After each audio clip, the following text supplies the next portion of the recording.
Hey everyone, welcome to Saima academy. Friends, इस video में 9th chapter के जो इम्पोर्टेंट क्वेश्चंस है एग्ज़ाम के पॉइंट ऑफ व्यू से उनको करेंगे हम। ये चैप्टर 8th चैप्टर का ही एक्सटेंडेड पार्ट है।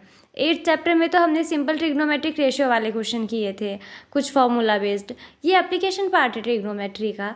तो इसमें जिस तरह के क्वेश्चन होंगे उसमें ज़्यादातर जो tan की वैल्यूज़ होती हैं वो यूज़ होती हैं, tan थीटा की। तो 3 वैल्यू काफ़ी इंपॉर्टेंट है। एक तो आपको ये याद रखनी है, tan 30 डिग्री, tan 45 डिग्री और tan 60 degree.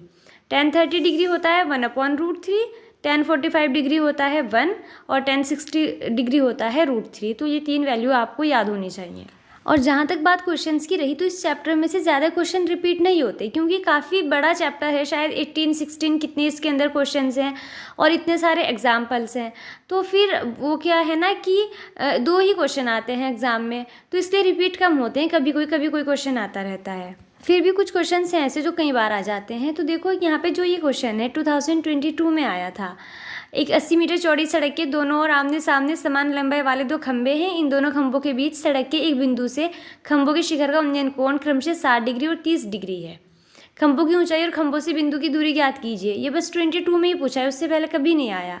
2 poles of equal heights are standing opposite each other on either side of the road which is 80 meter wide. From a point between them on the road, the angle of elevation of the top of the poles are 60 degree and 30 degree respectively. Find the height of the poles and the distances of the point from the poles.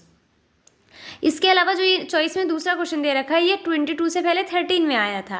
The angle of depression of the top and the bottom of an 8 metre tall building from the top of a multi storeyed building are 30 degree and 45 degree respectively. Find the height of the multi storeyed building and the distance between the 2 building. ये आया है 2 बार। इसके अलावा जो ये पहले वाला question है ये तो रिपीट नहीं हुआ कभी। तो जो ये 2 बार आया है ये इंपॉर्टेंट है, इसको कर लेना आप ज़रूर। उसके अलावा जो ये क्वेश्चन है ये एक मीनार के पाद बिंदु से भवन के शिखर का उन्नयन कोण 30 डिग्री है और भवन के पाद बिंदु से मीनार के शिखर का उन्नयन कोण 60 डिग्री है। यदि मीनार 50 मीटर ऊंची है तो भवन की ऊंचाई ज्ञात कीजिए। The angle of elevation of the top of a building from the foot of the tower is 30 degree and the angle of elevation of the top of the tower from the foot of the building is 60 degree. If the tower is 50 meter high, find the height of the building. ये question बहुत important है। 20 में आया है, 19 में, 17 में, 16 में। ये क्वेश्चन आने के पूरे चांसेस है इस बार। तो आप ये क्वेश्चन बिल्कुल स्किप नहीं करोगे, इतनी बार रिपीट हुआ है क्वेश्चन, बहुत इंपॉर्टेंट है। उसके अलावा इसके अंदर जो चॉइस में नेक्स्ट क्वेश्चन दे रखा है ये एक सीधा राजमार्ग मीनार के पाद तक जाता है। मीनार के शिखर पर खड़ा एक आदमी एक कार को 30 डिग्री के अवनमन कोण पर देखता है। ये पढ़ लेना आप, क्वेश्चन काफ़ी लंबी सी लैंग्वेज है इसकी। तो ये क्वेश्चन भी 20 में और 12 में आया है। जो 2 बार आया है, 3 बार आया है तो वो इंपॉर्टेंट हो जाता है, फिर आपको उसकी प्रैक्टिस करके जानी होती है। नेक्स्ट ये क्वेश्चन है जो 2017 में आया है। समुद्र तल से 1000 मीटर की ऊंचाई पर स्थित एक हवाई जहाज से एक व्यक्ति समुद्र में स्थित 2 जलयानों के अवनमन कोण 60 डिग्री तथा 45 डिग्री नापता है।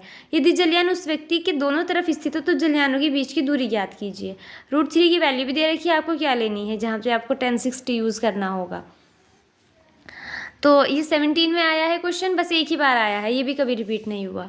जो ये टॉप पे सबसे क्वेश्चन है 4 बार आया है, ये बहुत इंपॉर्टेंट है। उसके अलावा ये क्वेश्चन है एक 7 मीटर ऊंचे भवन के शिखर से एक टावर के शिखर का उन्नयन कोण 60 डिग्री है और इसके पाद का अवनमन कोण 45 डिग्री है। टावर की ऊंचाई ज्ञात कीजिए। From the top of a 7 meter high building, the angle of elevation of the top of a tower is 60 degree and the angle of depression of its foot is 45 degree. Determine the height of the tower. ये 18 में आया है, ये भी repeat नहीं हुआ। इसके अलावा जो ये चॉइस में नेक्स्ट क्वेश्चन है ये भी 18 में ही आया था, ये भी रिपीट नहीं हुआ कभी। ये 16 में आया हुआ क्वेश्चन है। झील में 200 मीटर की ऊंचाई पर स्थित एक बिंदु से बादल का उन्नयन कोण 30 डिग्री है तथा झील में इसकी परछाई का अवनमन कोण 60 डिग्री है। तो बादल की ऊंचाई याद करनी है।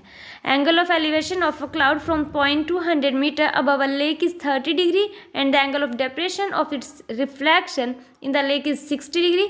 Find the height of the cloud. ये भी इसी तरह का है जैसे बिल्डिंग की जो हाइट निकालनी थी उसमें।